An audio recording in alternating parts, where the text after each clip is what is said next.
Finally, tonight, as promised, a special comment on what is, in everything but name, George Bush's pardon of Scooter Libby. I didn't vote for him, an American once said, but he's my president, and I hope he does a good job. That, on this eve of the 4th of July, is the essence of this democracy in 17 words. And that is what President Bush threw away yesterday in commuting the sentence of Louis Scooter Libby. The man who said those 17 words, improbably enough, was the actor John Wayne. And John Wayne, an ultra-conservative, said them when he learned of the hair's breadth election of John F. Kennedy instead of his personal favorite, Richard Nixon, in 1960. I didn't vote for him, but he's my president, and I hope he does a good job. The sentiment was doubtlessly expressed earlier, but there's something especially appropriate about hearing it now in John Wayne's voice, the crisp, matter-of-fact acknowledgement that our form of government has survived, even though for nearly 2 centuries now, our commander-in-chief has also served simultaneously as the head of one political party and often the scourge of all others. We as citizens must at some point ignore a president's partisanship. Not that we may prosper as a nation, not that we may achieve, not that we may lead the world, but that merely we may function. But just as essential to the 17 words of John Wayne is an implicit trust, a sacred trust, that the president, for whom so many did not vote, can in turn suspend his political self long enough, and for matters imperative enough, to conduct himself solely for the benefit of the entire republic. Our generation's willingness to state we didn't vote for him, but he's our president and we hope he does a good job, was tested in the crucible of history, and far earlier than most, and in circumstances far more tragic and threatening. And we did that with which history tasked us. We enveloped our president in 2001, and those who did not believe he should have been elected, indeed those who did not believe he had been elected, willingly lowered their voices and assented to the sacred oath of nonpartisanship. And George W. Bush took our assent and reconfigured it and honed it and sharpened it to razor-sharp points and stabbed this nation in the back with it. Were there any remaining lingering doubt otherwise, or any remaining lingering hope? It ended yesterday when Mr. Bush commuted the prison sentence of one of his own staffers. Did so even before the appeals process was complete. Did so without as much as a courtesy consultation with the Department of Justice. Did so despite what James Madison at the Constitutional Convention said about impeaching any president who pardoned or sheltered those who had committed crimes advised by that president. Did so without the slightest concern that even the most detached of citizens must look at this chain of events and wonder, to what degree was Mr. Libby told, break the law however you wish, the president will keep you out of prison? In that moment, Mr. Bush, you broke that fundamental compact between yourself and the majority of this nation's citizens, the ones who did not cast votes for you. In that moment, Mr. Bush, you ceased to be the president of the United States. In that moment, Mr. Bush, you became merely the president of a rabid and irresponsible corner of the Republican Party. And this is too important a time, sir, to have a commander-in-chief who puts party ahead of nation. This has been, of course, the gathering legacy of this administration. Few of its decisions have escaped the stain of politics. The extraordinary Karl Rove has spoken of a permanent Republican majority, as if such a thing, or a permanent Democratic majority, is not antithetical to that upon which rests our country, our history, our revolution, our freedoms. Yet our democracy has survived shrewder men than Karl Rove, and it has survived the frequent stain of politics upon the fabric of government. But this administration, with ever-increasing insistence and almost theocratic zealotry, has turned that stain into a massive oil spill. The protection of the environment is turned over to those of one political party who will financially benefit from the rape of the environment. The protections of the Constitution are turned over to those of one political party who believe those protections unnecessary and extravagant and quaint. The enforcement of the laws is turned over to those of one political party who will swear beforehand that they will not enforce those laws. The choice between war and peace is turned over to those of one political party who stand to gain vast wealth by ensuring that there is never peace but only war.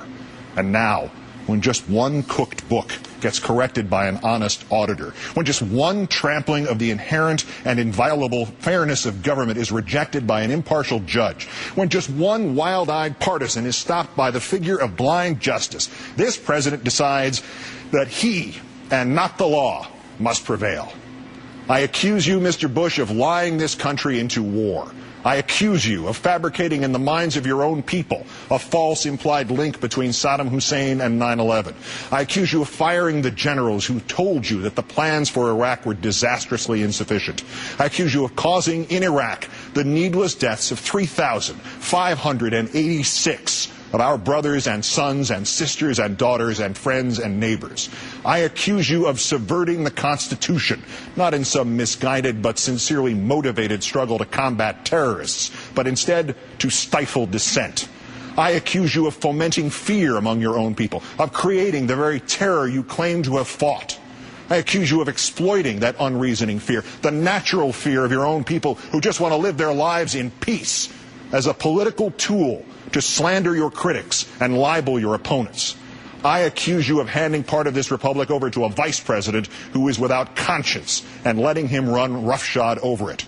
And I accuse you now, Mr. Bush, of giving, through that vice president, carte blanche to Mr. Libby to help defame Ambassador Joseph Wilson by any means necessary, to lie to grand juries and special counsel and before a court in order to protect the mechanisms and the particulars of that defamation, with your guarantee that Libby would never see prison, and in so doing, as Ambassador Wilson himself phrased it here last night, of you becoming an accessory to the obstruction of justice.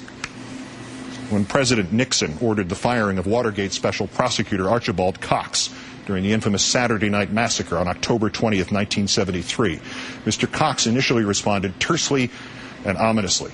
"Whether ours shall be a government of laws and not of men," he said, "is now for Congress and ultimately the American people." President Nixon did not understand how he had crystallized the issue of Watergate for the American people. It had been to that point about the obscure meaning behind an attempt to break into a rival party's headquarters and the labyrinthine effort to cover up that break-in and the related crimes. But in one night, Nixon transformed it. Watergate instantaneously became a simpler issue, a president overruling the inexorable march of the law, of insisting in a way that resonated viscerally with millions who had not previously understood that he was the law. Not the Constitution, not the Congress, not the courts, just him. Just, Mr. Bush, as you did yesterday. The twists and turns of Planegate, your precise and intricate lies that sent us into this bottomless pit of Iraq, your lies upon the lies to discredit Joe Wilson, your lies upon the lies upon the lies to throw the sand at the referee, of Prosecutor Fitzgerald's analogy. These are complex and often painful to follow, and too much perhaps for the average citizen. But when other citizens render a verdict against your man, Mr. Bush, and then you spit in the faces of those jurors and that judge and the judges who are yet to hear the appeal, the average citizen understands that, sir. It is the fixed ball game and the rigged casino and the prearranged lottery all rolled into one, and it stinks. And they know it.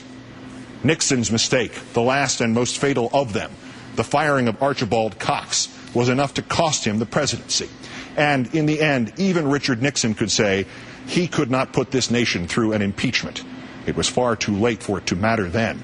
But as the decades unfold, that single final gesture of nonpartisanship, of acknowledged responsibility not to self, not to party, not to base, but to country, echoes loudly into history.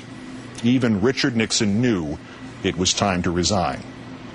Would that you could say that, Mr. Bush, and that you could say it for Mr. Cheney. You both crossed the Rubicon yesterday. Which one of you chose the route no longer matters. Which is the ventriloquist and which is the dummy is now irrelevant.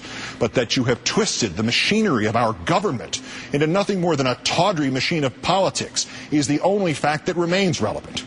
It is nearly July 4th, Mr. Bush, the commemoration of the moment we Americans decided that rather than live under a king who made up the laws or erased them or ignored them or commuted the sentences of those rightly convicted under them, we would force our independence and regain our sacred freedoms.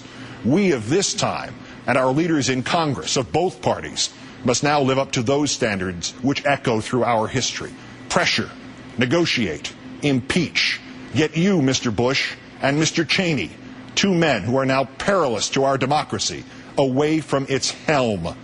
And for you, Mr. Bush, and for Mr. Cheney, there is a lesser task. You need merely to achieve a very low threshold indeed.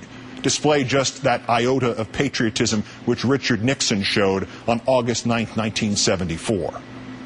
Resign and give us someone, anyone, about whom all of us might yet be able to quote John Wayne and say, I didn't vote for him, but he's my president, and I hope he does a good job. Good night and good luck.